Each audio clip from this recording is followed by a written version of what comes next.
Que a graça e a paz do Senhor Jesus, meus irmãos, estejam com todos nós.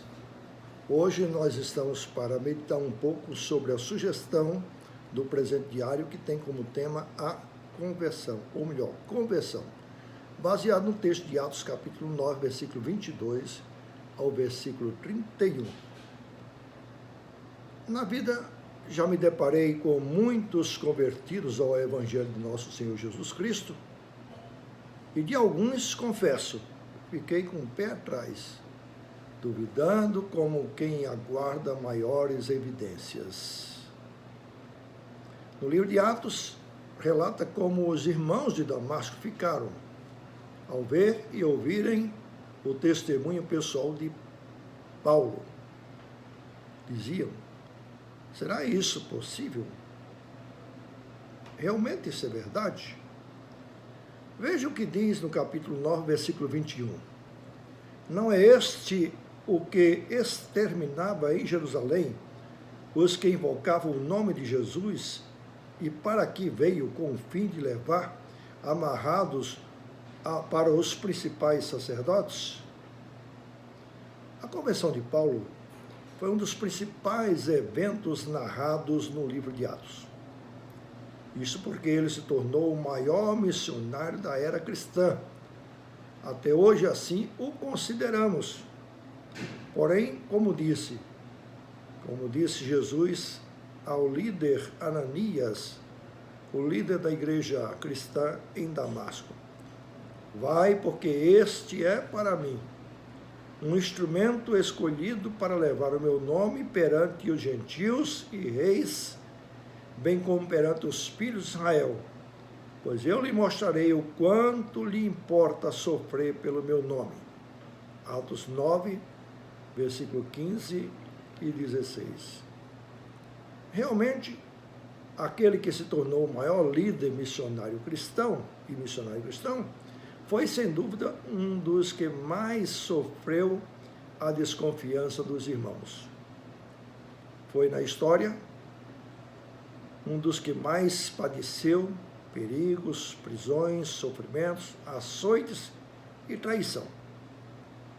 Porém, foi da pena dele, de Paulo, que temos pelo menos 13 dos 27 livros inspirados no Novo Testamento. Fundou diversas igrejas e introduziu o Evangelho no mundo ocidental, quando passou a Macedônia e chegou à cidade de Filipos, onde o primeiro convertido foi Lídia, uma comerciante oriental de Tiatira. Assim começou a igreja dos filipenses. A pergunta que não quer calar é: como pode alguém tão antagônico e perseguidor de Cristo e dos cristãos, como foi Paulo, se converter? A resposta é uma só: a conversão é obra de Deus. Paulo não se converteu a Cristo, mas Cristo se converteu a Paulo, no sentido de não desistir de transformá-lo. Na verdade, o homem não se converte a Cristo, ele é convertido a Cristo pela obra regeneradora do Espírito Santo. Assim como aconteceu com Paulo, esse milagre continua acontecendo entre nós. Muitas vezes achamos que não adianta orar, esperar ou acreditar que fulano ou fulana venha um dia a se converter. Santa ignorância. Deus diz: agindo eu, quem me impedirá? Há algo impossível para Deus? Há quem procrastine e até adie o dia de sua conversão.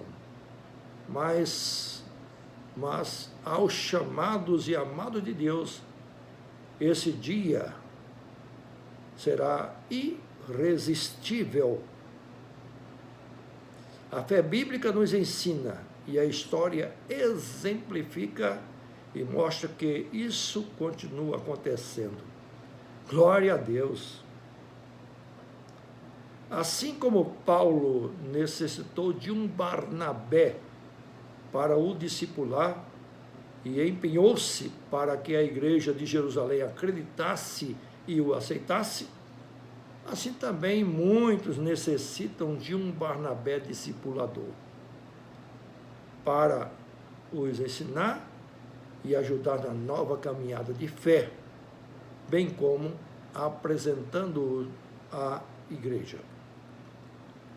Você certamente conhece um caso difícil que foi convertido e transformado pela graça de Deus. A vida e a Bíblia está cheia de exemplos assim. Alguns dirão: sei, pois eu mesmo fui um deles. É este o poder do Evangelho de nosso Senhor Jesus Cristo. No mundo atual, milhares há que estão pagando com suas vidas o preço desse testemunho e de ser discípulo de Cristo numa sociedade hostil ao cristianismo. Para quem viveu no Brasil da primeira metade do século XIX até a primeira metade do século XX, sabe das hostilidades que passaram os protestantes, que depois foram chamados de os crentes, mas que agora são conhecidos como os evangélicos, e praticamente não sofrem nada por amor a Cristo e o seu evangelho. Graças à misericórdia de Deus, o Brasil tem sido poupado de ter um sistema político ideológico materialista e ateísta, como aconteceu com a Rússia após a Revolução Comunista e vários outros estados europeus. Na Europa, hoje, quase sempre pós-cristã, devido aos avanços da ciência e da prosperidade financeira, vem se tornando cada vez mais agnóstica, apática em relação a Deus e avessa à igreja cristã. Esse risco também corre em nosso Brasil, pois o evangelho materialista cresce e está voltado para os interesses da política, do homem e da pseudo-igreja, que é uma empresa religiosa. Deus continue derramando graça sobre nossa nação e, em particular, o seu povo, para que saiba aproveitar as tantas oportunidades e testemunhar a verdadeira conversão, que é a fé e em submissão ao governo de nosso Senhor e Salvador Jesus Cristo. Reverendo Silas Rebouças Nobre, Goiânia, setembro de 2020, o ano da pandemia mundial.